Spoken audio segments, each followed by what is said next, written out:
कैसे हो प्यारे बच्चों, लाडलिया लाडलियो, वेलकम हो गया तुम सबका ओम शाह के एकदम ब्रांड न्यू वीडियो में।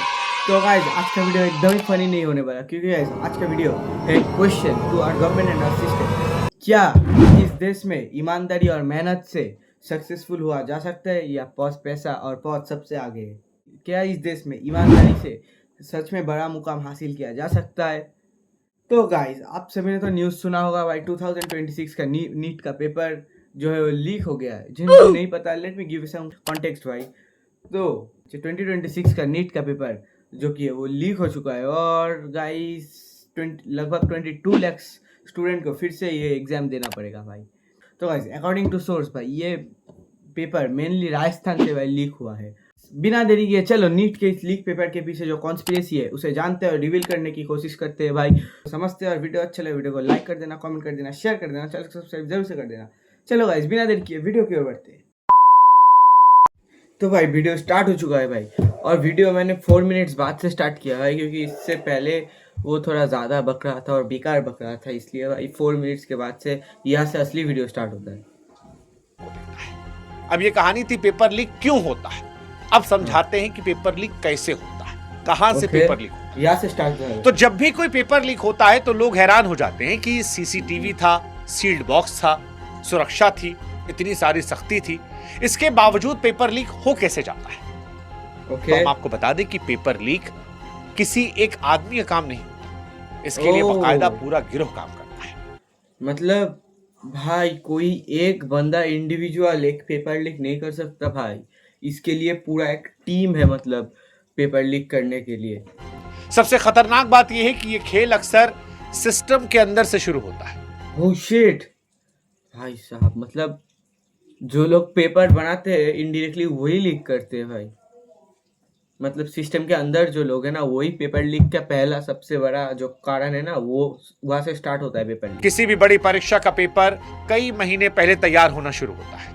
अलग अलग विषयों के एक्सपर्ट सवाल बनाते हैं, फिर उन्हें सील करके बोर्ड तक वो भेज देते हैं। वहां से पेपर प्रिंटिंग प्रेस में जाता है, फिर बैंक, लॉकर या फिर स्ट्रांग रूम में रख दिया जाता है, और एग्जाम वाले दिन सुरक्षा के बीच परीक्षा केंद्र तक वो पहुंचाया जाता है।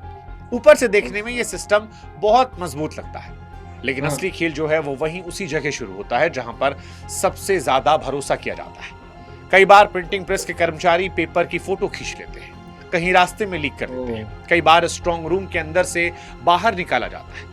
कुछ मामलों में एग्जाम शुरू होने से कुछ मिनट पहले ही जवाब बाहर पहुंच जाते हैं। ऑनलाइन एग्जाम शुरू होने के बाद लोगों को यह लगा था कि शायद चीटिंग बंद हो जाएगी, लेकिन घोटालेबाज और चालाक हो गए। एसएससी जैसे कई मामलों में कंप्यूटर को दूर से कंट्रोल करके जवाब हल करवाए गए। कहीं ब्लूटूथ डिवाइस का इस्तेमाल हुआ, कहीं पर डमी कैंडिडेट बैठाए गए, कहीं पर ओएमआर शीट तक बदल दिए। धीरे धीरे ये पूरा खेल जो है ये करोड़ों के धंधे में तब्दील हो गया। ओके भाई, मतलब सिर्फ पेपर लीक ही एक मतलब काम नहीं है भाई, इससे भी बहुत ज़्यादा 2 नंबर वाले काम है भाई। जैसे कि भाई डमी कैंडिडेट बैठाना भाई, ओएमआर शीट को ही बदल देना भाई। मतलब सोचो भाई, इससे होता क्या है भाई, जो डिजर्विंग कैंडिडेट है उसका ही भाई जगह चला जाता है। कोई पेपर बाहर निकालता है, कोई जवाब तैयार करता है, कोई छात्र ढूंढता है, और कोई करोड़ों की डील करवाता है। और इस खेल में कोचिंग सेंटर अपना बिजनेस बढ़ाते हैं, सॉल्वर गैंग पैसा कमाता है, दलाल मध्यस्थता करते हैं, और सिस्टम के अंदर बैठे लोग पैसे के लालच में मदद कर देते हैं। मतलब भाई कोचिंग सेंटर आप देखते हैं ना भाई, वो भी इसमें इन्वॉल्व रहता है भाई, डायरेक्टली इनडायरेक्टली रहता ही है भाई इन्वॉल्व। और ये दलाल मतलब जो पेपर ट्रांसफर करता है भाई, वो भी सबसे डरावनी बात यह है कि इतने बड़े पेपर लीक बाहर बैठे लोग अकेले नहीं करते। ज्यादातर बार पेपर सिस्टम के अंदर से निकलता है, और हर नए लीक के साथ मेहनत करने वाले लाखों छात्रों के भरोसे को तोड़ दिया जाता है। और उसमें बड़ी भूमिका कोचिंग सेंटर, सॉल्वर गैंग की होती है, जिन्होंने भारत में सॉल्वर गैंग। देखिए, भारत में जब कभी पेपर लीक होता है तो कोचिंग इंडस्ट्री का हर बार नाम आता है, हर बार लगभग इनका नाम आता है। हालांकि हम ये कहेंगे कि हर कोचिंग सेंटर गलत नहीं है, लेकिन कई मामलों में जांच एजेंसियों को कोचिंग मालिकों, शिक्षकों और सॉल्वर गैंग के बीच गहरी साठगांठ के सबूत मिले। वजह बहुत साफ है, आज कोचिंग सिर्फ पढ़ाई नहीं है, बल्कि हजारों करोड़ रुपए का बिजनेस बन गई। एकदम भाई, एग्जैक्टली। आज एजुकेशन सबसे बड़ा बिजनेस है भाई। आप सोचो ना, प्राइवेट स्कूल से लेकर ये कोचिंग सेंटर सभी बिजनेस है भाई। यहाँ पर आप एक पढ़ते हो भाई, और यहाँ पे इससे भी अलग अलग वीआईपी बैचेस चलते हैं भाई। ये आज एजुकेशन बहुत ज़्यादा एक बिजनेस बन गया है। किसी भी संस्थान के लिए सबसे बड़ा विज्ञापन उसका रिजल्ट और सिलेक्शन है। जितने ज्यादा टॉपर्स उतने ज्यादा नए बच्चे, और जितने ज्यादा नए बच्चे उतने ज्यादा पैसे। यही वजह है कि कुछ लोग हर हाल में सिलेक्शन चाहते हैं, चाहे गलत रास्ता क्यों न चुनना पड़े। कई मामलों में आरोप लगे कि कुछ कोचिंग सेंटरों ने सिस्टम के अंदर बैठे लोगों से मिलकर पेपर पहले हासिल कर लिए। कहीं वीआईपी बैच चलाए गए, कुछ चुनिंदा छात्रों तक जवाब पहुंचाए गए, तो कहीं सॉल्वर गैंग के जरिए परीक्षा दिलवाई गई। इस पूरे खेल में करोड़ों रुपए घूमते हैं, क्योंकि एक बड़ा सिलेक्शन अगले साल हजारों नए एडमिशन ला कर देता है। और यहीं से शुरू हो जाता है सॉल्वर गैंग का धंधा। ये लोग पैसों के बदले दूसरों की जगह परीक्षा देते हैं, कहीं डमी कैंडिडेट उठाते हैं, बायोमेट्रिक सिस्टम को धोखा देते हैं, कहीं फेक दस्तावेज के जरिए फोटो एडिटिंग से पहचान बदलते हैं, और कई बार डॉक्टर, इंजीनियर और पढ़े लिखे लोग भी इस रैकेट में शामिल हो जाते हैं। सबसे दुखद बात यह है कि इस पूरे सिस्टम का सबसे बड़ा शिकार वही छात्र है जिसका जिक्र हमने पहले किया, जो ईमानदारी से मेहनत कर रहा है, क्योंकि उसके सामने ऐसे लोग खड़े हैं जिनके पास पैसा, पहुंच और शॉर्टकट है। फिर धीरे धीरे मेहनत करने वाले छात्रों को लगता है कि सिस्टम में ईमानदारी बची नहीं है, और इसका खामियाजा कई बार जिंदगी से भी गुजारना पड़ता है। अब अगर आपको यह लगता है कि ये किसी एक राज्य की समस्या है, तो आप गलत हैं। आज इस वीडियो में आपको बताएंगे भाई हर स्टेट में ये प्रॉब्लम है। वेस्ट बंगाल से शुरू करके भाई बिहार, राजस्थान, भाई राजस्थान में तो सबसे ज्यादा है भाई, और भाई सभी स्टेट में ऐसे है भाई। किन राज्यों में पेपर लीक ने युवाओं का भरोसा तोड़ा, क्योंकि पेपर लीक अब अपवाद नहीं है, ये धीरे धीरे पूरे देश की समस्या बन गई। पिछले कुछ सालों में देश के अलग अलग हिस्सों में ऐसे मामले सामने आए जिन्होंने लाखों युवाओं को सोचने पर मजबूर किया कि क्या इस सिस्टम में ईमानदारी से मेहनत करके नौकरी हासिल हो सकती है। सबसे ज्यादा नाम राजस्थान का चर्चा में रहा। रीट 2021 पेपर लीक, पुलिस भर्ती, पटवारी, लाइब्रेरियन और कई दूसरी परीक्षाओं में पेपर लीक के आरोप लगे। कई बार सरकार ने इंटरनेट बंद किया, लाखों पुलिसकर्मी लगाए, लेकिन इसके बावजूद सवाल परीक्षा से पहले बाहर पहुंच गए। कुछ मामलों में बसों और होटलों के बंद कमरों में छात्रों को जवाब रटवाने तक के आरोप लगे। धीरे धीरे राजस्थान पेपर लीक माफिया शब्द ये बड़ी आम चर्चा का हिस्सा बन गया। बिहार भी बार विवादों में रहा। बीपीएससी शिक्षक भर्ती, बोर्ड परीक्षाएं, दूसरी सरकारी भर्ती पेपर वायरल होने लगे, धांधली के आरोप लगे। यूपी में यूपीटीटी 2021 पेपर लीक का मामला इतना बड़ा हुआ कि परीक्षा रद्द करनी पड़ी। गुजरात, झारखंड, उत्तराखंड, हरियाणा और महाराष्ट्र में भी समय समय पर solver gang, dummy candidate, online hacking के मामले सामने आए। मध्य प्रदेश का व्यापम स्कैम तो पूरे देश के लिए चेतावनी बना। इसी कहानी तो अपने आप में डराने वाली है। कैसे? ओके भाई एक बात बोल रहा हूँ मुझे गाइस, ये सॉल्वर गैंग ऐसे पैदा होने के भाई एक ही कारण है भाई, अनएम्प्लॉयमेंट। भाई जो एडुकेटेड भाई लोग हैं, अगर वो अनएम्प्लॉयड रहेंगे तो वो पैसे कैसे कमाएंगे भाई? तभी ये सॉल्वर गैंग जैसे ऐसे स्टार्ट होते हैं भाई। इसमें हमारे गवर्नमेंट का भी थोड़ा हाथ है भाई। पहले तो गाइस ये जो अनएम्प्लॉयमेंट है ये बहुत ही एक बड़ा कारण है भाई, ये सॉल्वर गैंग के भाई। फिर भाई वो जब उनको नौकरी नहीं मिलती ना, तब ये गलत रास्ते पे चल देते हैं भाई। से करोड़ों रुपए, राजनीतिक पहुंच और सिस्टम के अंदर बैठे लोगों का संगठित नेटवर्क लोगों की जिंदगियां तक ले गया। लेकिन दिक्कत यह है कि हर बार चर्चा हुई, हर बार बदलाव की बात कही गई, जांच बैठी, गिरफ्तारियां हुई, लेकिन कुछ महीनों बाद फिर एक नया पेपर लीक। और इसीलिए छात्रों के मन में आ गया कि इस देश में मेहनत से कहीं ज्यादा क्या पैसे और पहचान की बात तो नहीं है। और इसका सबसे बड़ा उदाहरण व्यापम है। अगर भारत के सबसे बड़े और सबसे डरावने पेपर लीक घोटाले की बात की जाए तो व्यापम स्कैम का नाम सबसे ऊपर आता है। यह सिर्फ पेपर लीक का मामला नहीं था, बल्कि एक ऐसा घोटाला था जिसने पूरे सिस्टम पर सवाल खड़े किए। मध्य प्रदेश में मेडिकल कॉलेजेस, सरकारी नौकरियों और भर्ती परीक्षाओं में सालों तक फर्जीवाड़ा चला। आरोप लगे कि पैसे लेकर लोगों की परीक्षा पास करवाई गई, सीट दिलवाई गई, नौकरियां लगवाई गई, सरकारी नौकरियों को बेच दिया गया। इस पूरे खेल में सॉल्वर गैंग, दलाल, अधिकारी, नेता, सिस्टम के अंदर बैठे लोग शामिल थे। ओके भाई, मतलब व्यापम स्कैम ये क्या है भाई? मतलब पैसे लेके लोगों को नौकरी दिया गया भाई, ये व्यापम स्कैम भाई। ये मध्य प्रदेश में हुआ था, ये तो वेस्ट बंगाल में भी हुआ है भाई। एसएससी टीचर लोगों के भाई, इससे डिजर्विंग कैंडिडेट्स भाई अब रास्ते में आ गए। कहीं दूसरे लोग छात्रों की जगह परीक्षा देने बैठे, रोल नंबर को बदला गया, कहीं पैसे लेकर मेरिट तक बदलने के आरोप लगे। लेकिन व्यापम को सबसे खतरनाक सिर्फ उसका भ्रष्टाचार नहीं बनाता, बल्कि उससे जुड़ी रहस्यमयी मौतें भी बनाती है। इस मामले से जुड़े कई गवाहों, आरोपियों और संदिग्ध लोगों की मौत ने पूरे देश को हिला दिया। मेडिकल छात्रा नर्मदा डामोर की मौत, पत्रकार अक्षय सिंह की अचानक मौत और कई संदिग्ध हादसों ने इस घोटाले को बहुत भयानक बना दिया। लोगों के मन में सवाल उठने लगा, क्या सिर्फ पेपर लीक था या फिर सिस्टम के अंदर बहुत बड़ा खेल चल रहा था? व्यापम ने देश को पहली बार दिखाया कि पेपर लीक सिर्फ चीटिंग नहीं बल्कि करोड़ों रुपए, राजनीतिक पहुंच और सत्ता से जुड़ा एक ऐसा नेटवर्क है जो जरूरत पड़ने पर सच को दबा भी सकता है। और सबसे दुखद बात यह रही कि इस पूरे घोटाले में सबसे ज्यादा नुकसान उन ईमानदार छात्रों का हुआ जो अपनी मेहनत के भरोसे परीक्षा देने पहुंचे थे। हाँ, पेपर लीक लाखों छात्रों की हालत तोड़ रहा है, क्योंकि पेपर लीक सिर्फ परीक्षा रद्द थोड़ी करता है, लाखों छात्रों को मेंटली तोड़ देता है। एक छात्र महीनों या कई बार सालों तक सिर्फ एक परीक्षा की तैयारी करता है। वो दोस्तों से दूर होता है, परिवार से कम बात करता है, सोशल मीडिया छोड़ता है, अपनी पूरी जिंदगी एडमिट कार्ड और रिजल्ट के भरोसे रोकता है। लेकिन भाई आप बिलीव नहीं करोगे भाई, ये सब कॉम्पिटिटिव एग्जाम के पीछे कितना सेक्रीफाइस होता है भाई मैं एक एग्जाम्पल दे रहा हूँ भाई। मेरा इस साल ही बोर्ड्स का रिजल्ट आया है भाई, और मुझे 70% आया मेरा रिजल्ट में। तो गाइस इस 70% के पीछे मेरा कितना सेक्रीफाइस है आप सोचोगे नहीं भाई। मैं एक साल अपने पूरे दोस्तों से दूर रहा हूँ भाई। 3-4 मतलब एग्ज़ाम के 3-4 पहले महीने में अपना पूरा सोशल मीडिया से डीएक्टिवेट हो गया था भाई। पूरे भाई एक साल में एक भी फैमिली मतलब फंक्शन अटेंड नहीं किया भाई।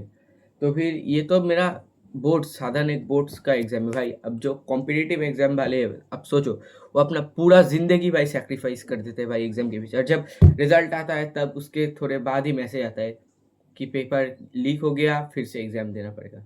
तो भाई इनका इफेक्ट भाई उनके जान से भी देना पड़ता है भाई। वो बहुत लोग सुसाइड भी अटेम्प्ट कर लेते हैं भाई इसके बाद। वही परीक्षा पेपर लीक की वजह से रद्द होती है तो सिर्फ एग्जाम नहीं टूटता, उसके साथ छात्र का भरोसा, उम्मीद, मानसिक शांति भी टूटती है। फिर से फीस भरनी पड़ती है, फिर से किराया देना पड़ता है, फिर से किताबें खोलनी पड़ती है। जिनकी उम्र सीमा खत्म होने वाली होती है उनके लिए हर रद्द परीक्षा के सदमे सी होती है। सबसे दुखद बात यह कि इस दबाव का असर अब छात्रों की मेंटल हेल्थ पर दिखने लगा है। कोटा जैसे शहरों से लगातार सुसाइड की खबरें आती हैं। इन बच्चों ने उसमें कंपटीशन, लगातार असफलता, सिस्टम से डिसअपॉइंट होने की बात लिखी है। सबसे डरावनी बात कि इस पूरे सिस्टम में सबसे ज्यादा सजा उसी छात्र को मिली जिसे कोई गलती नहीं थी। वो इसलिए परेशान हुआ क्योंकि किसी ने पेपर लीक करवा दिया था। अब सवाल कि सरकारें सिस्टम पेपर लीक को रोकने में नाकाम क्यों रही? क्योंकि 10 साल में लगभग 90 बार पेपर लीक हुए। हर शिट भाई, दैट्स अ ह्यूज नंबर भाई। 90 पेपर लीक भाई 10 साल में, मतलब 89 और 48 रीटेस्ट भाई। मतलब that's a huge number guys. आप सोचो भाई 90 एग्जाम कम होते भाई साहब। नए पेपर लीक के बाद देश में लगभग वही कहानी आती है कि पेपर लीक हुआ, छात्रों का विरोध, जांच के आदेश, कुछ की गिरफ्तारी, कुछ बड़े बड़े बयान, वादे और कुछ समय बाद पूरा मामला ठंडा। लेकिन सबसे बड़ा सवाल वही कि इतने सालों के बावजूद पेपर लीक रुक क्यों नहीं रहा? सरकारें हर बार दावा करती है, इंटरनेट बंद कर दिया जाता है, पूरे इलाके में सुरक्षा बढ़ाई जाती है, सीसीटीवी बायोमेट्रिक सिस्टम लगाए जाते हैं, लेकिन इसके बावजूद बार बार पेपर लीक हो रहा है। लोगों के मन में शक और गहरा हो रहा है कि समस्या सिर्फ सुरक्षा नहीं, सिस्टम के अंदर बैठे लोग भी हैं। भाई टू बी ऑनेस्ट, इंडिया आज सबसे ज़्यादा डेवलपिंग कंट्री है भाई वर्ल्ड के। और ऐसे देश में इकोनॉमिकली और भाई सब कुछ में भाई सबसे ज़्यादा डेवलपिंग कंट्री है।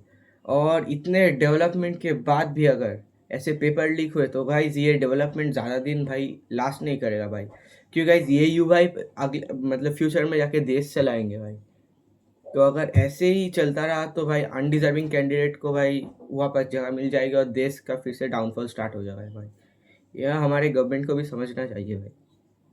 जो लीक क्या आप जानते हैं कि हमारे शिट हमने पहले किया, जो ईमानदारी से मेहनत कर रहा है, अधिकारी, नेता, सिस्टम के अंदर बैठे लोग शामिल थे। कहीं दूसरे लोग छात्रों की जगह परीक्षा देने बैठे, रोल नंबर को बदला गया, कहीं पैसे लेकर ये कहाँ हो गया? डिसअपॉइंट होने की बात है। सबसे डरावनी बात कि इस पूरे सिस्टम में सबसे ज्यादा सजा उसी छात्र को मिली जिसे कोई गलती नहीं थी। वो इसलिए परेशान हुआ क्योंकि किसी ने पेपर लीक करवा दिया था। अब सवाल कि सरकारें सिस्टम पेपर लीक को रोकने में नाकाम क्यों रही? क्योंकि 10 साल में लगभग 90 बार पेपर लीक हुए। हर नए पेपर लीक के बाद देश में लगभग वही कहानी आती है कि पेपर लीक हुआ, छात्रों का विरोध, जांच के आदेश, कुछ की गिरफ्तारी, कुछ बड़े बड़े बयान, वादे और कुछ समय बाद पूरा मामला ठंडा। लेकिन सबसे बड़ा सवाल वही कि इतने सालों के बावजूद पेपर लीक रुक क्यों नहीं रहा? सरकारें हर बार दावा करती है, इंटरनेट बंद कर दिया जाता है, पूरे इलाके में सुरक्षा बढ़ाई जाती है, सीसीटीवी बायोमेट्रिक सिस्टम लगाए जाते हैं, लेकिन इसके बावजूद बार बार पेपर लीक हो रहा है। लोगों के मन में शक और गहरा हो रहा है कि समस्या सिर्फ सुरक्षा नहीं, सिस्टम के अंदर बैठे लोग भी हैं। कई मामलों में जांच एजेंसियों ने अधिकारियों कर्मचारियों की भूमिका पर सवाल उठाए, गिरफ्तारियां हुई, लेकिन बहुत कम बार किसी बड़े जिम्मेदार व्यक्ति पर ऐसी कार्रवाई हुई जिससे संदेश साफ जाता। यही वजह है कि पेपर लीक करने वाले गिरोह बार बार नए नए तरीके खोजते हैं। सबसे बड़ी समस्या जवाबदेही की है। लाखों छात्रों का भविष्य प्रभावित होता है, परीक्षाएं रद्द होती हैं, करोड़ों रुपए खर्च होते हैं, लेकिन असली जिम्मेदारी तय करने में सिस्टम अक्सर बच जाता है। धीरे धीरे छात्रों के मन में भावना बैठने लगती है कि सिस्टम तो धैर्य मांगता है, लेकिन खुद अपनी गलतियों की जिम्मेदारी लेने से बचता है। इस पूरी कहानी में एक तरफ वो छात्र हैं जो रात रात भर ईमानदारी से पढ़ते हैं, और दूसरी तरफ वो सिस्टम जहां कुछ लोग मेहनत नहीं बल्कि पहुंच और पैसे से सब कुछ बदल देते हैं। और शायद यही सबसे ये इंडिया है भाई, यहाँ पर सब जब लाखों युवा सिस्टम से जानकारी से सब हो जाता है। देखिए, देश को समझना होगा, सरकारों को समझना होगा कि अगर पेपर लीक की कहानी नहीं रुकी तो इसका असर सिर्फ आज की परीक्षाओं तक नहीं बल्कि पूरे सिस्टम और आने वाली पीढ़ियों पर पड़ेगा। जब एक छात्र सालों की मेहनत के बाद भी ये महसूस करता है कि उसका रिजल्ट सिर्फ उसकी पढ़ाई पर नहीं बल्कि सिस्टम की ईमानदारी पर है, तो धीरे धीरे उसका भरोसा टूटने लगता है। अगर यही भरोसा पूरी पीढ़ी में खत्म हो गया तो फिर परीक्षाओं का मतलब बदल जाएगा। आज लाखों युवा सरकारी नौकरी को सिर्फ नौकरी नहीं बल्कि सुरक्षित भविष्य और सम्मान का रास्ता मांगते हैं, लेकिन अगर बार बार यही संदेश गया कि पेपर लीक हो सकता है, परीक्षा रद्द हो सकती है, सिस्टम अंदर से ज्यादा खेला करता है, तो सबसे बड़ा नुकसान सिर्फ छात्रों का नहीं देश का होगा। क्योंकि छात्र या तो दौड़ से बाहर हो जाएंगे या सिस्टम का भरोसा खोएंगे या शॉर्टकट अपनाएंगे। और इसका भाई साहब, आज के डेट में आप अगर डायनासोर ढूंढोगे तो भाई आपको डायनासोर मिल जाएगा, लेकिन भाई आप अगर गवर्नमेंट जॉब की तैयारी कर रहे हो ना भाई, वो भी वेस्ट बंगाल जैसे स्टेट में, तो डायनासोर मिल जाएंगे लेकिन गवर्नमेंट जॉब नहीं मिलेगा भाई। देश को होगा, क्योंकि देश को सही प्रतिभा नहीं मिलेगी, देश अंदर से खोखला हो जाएगा। इसीलिए मैं कह रहा हूं कि पेपर लीक सिर्फ अपराध नहीं है बल्कि पूरे भविष्य के भरोसे का सवाल है। सबसे बड़ा सवाल यही कि क्या भारत का परीक्षा सिस्टम अभी भी भरोसे पर खड़ा है? ये कहानी सिर्फ पेपर लीक की नहीं थी, उस भरोसे की कहानी थी जो बार बार टूट रहा है, और फिर भी हम उम्मीद करते हैं कि शायद अगली बार ठीक हो जाएगा। सवाल सिर्फ सिस्टम से नहीं है, हमसे भी है। क्या हम एक ऐसे सिस्टम को सामान्य मान रहे हैं जहां मेहनत से ज्यादा ताकत पहुंच काम कर रही है? क्या हम हर बार खबर देखकर गुस्सा तो करते हैं लेकिन फिर भूल जाते हैं, और यही पेपर लीक करने वालों को मौका देता है? क्या आने वाली पीढ़ी के लिए ईमानदारी से परीक्षा देना सिर्फ सपना हो जाएगा? ओके, टाइम फॉर ये बहुत बड़ा सवाल और डरावना सवाल। इसीलिए आज जरूरत सिर्फ सवाल उठाने की नहीं है बल्कि सरकारों से जवाब मांगने की है, क्योंकि जब तक जवाबदेही नहीं तय होगी तब तक हर नया पेपर लीक सिर्फ एक खबर बनकर रहेगा और हर छात्र उस दर्द को फिर से जीता रहेगा। इसके अगर आप मानते हैं कि परीक्षा का मतलब मेहनत होना चाहिए ना कि सिस्टम की पहुंच, तो आप भी इस आवाज को आगे बढ़ाइए और ये सवाल खुद से पूछिए, क्या हम सिस्टम बदलना चाहते हैं या फिर एक और खबर का इंतजार करना चाहते हैं? और ये बहुत बड़ा खतरा है जब लाखों युवा सिस्टम से उम्मीद खोने लगे। वो जमाना और था जब सवाल पेपर में थे, आज सवाल सिस्टम पर है। सरकारों को समझना होगा, बेहतर भविष्य के लिए, देश के छात्रों के लिए। आशा करते हो समझेंगे। जय हिंद, जय भारत। भाई लाइक आई सेड भाई, अगर ऐसे पेपर लीक होता रहा ना तो ये देश का डेवलपमेंट भाई ज़्यादा दिन लास्ट नहीं करेगा। आज इंडिया सबसे ज़्यादा डेवलपिंग कंट्री है भाई, इकोनॉमिकली बोलो और सब कुछ में भाई। अगर ऐसा पेपर लीक होता रहा तो अनडिजर्विंग कैंडिडेट ऊपर चले जाएंगे भाई और देश का डाउनफॉल फिर से स्टार्ट हो जाएगा भाई। तो भाई इस गवर्नमेंट को तो ये समझना पड़ेगा, और वो जो अंदर वाले लोग हैं ना भाई, उनका तो भाई बहुत ही खतरनाक हाल करना पड़ेगा भाई गवर्नमेंट का, तभी भाई इस देश का डेवलपमेंट भाई लास्ट करे भाई, नहीं तो ख़त्म है। तो guys that's it for the today's video भाई। जनरली मैं ऐसे सीरियस वाले टॉपिक पे वीडियो नहीं बनाता भाई, लेकिन क्योंकि मेरा काम है आप सभी को एंटरटेन करना भाई, खुश रखना।